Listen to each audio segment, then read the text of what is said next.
se rendre compte que le cyberespace, c'est un espace qui n'est pas un espace dans lequel on a une habitude d'exploration physique. Pour autant, les habitudes de sécurité qui ont été développées dans le monde réel ne vont pas fonctionner dans le monde numérique parce qu'on n'a pas cette notion de voisinage qui est la même que dans le monde réel. Et donc, la réflexion, c'est quelle est la surface d'attaque, c'est-à-dire quels sont les ensembles des objets qui sont connectés à Internet que je manipule dans mon quotidien.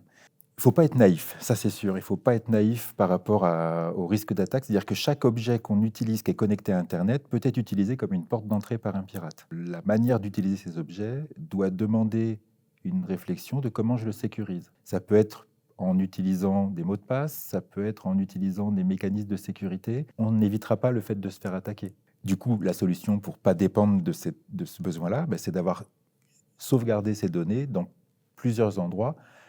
Ça peut être sur un cloud quelque part. L'autre solution, c'est d'avoir une sauvegarde sur un support externe, comme un disque dur, et on peut mettre toutes les photos de famille depuis qu'on est né dessus sans aucun souci, quoi. Toutes les choses importantes qu'on ne veut pas perdre, on les met sur ces sauvegardes, et le reste, c'est tant pis, quoi. On se dit, c'est pas dramatique. C'est gênant si ça tombe en panne, c'est gênant si j'y ai plus accès, mais c'est pas non plus terrible en termes de presque vital, quoi.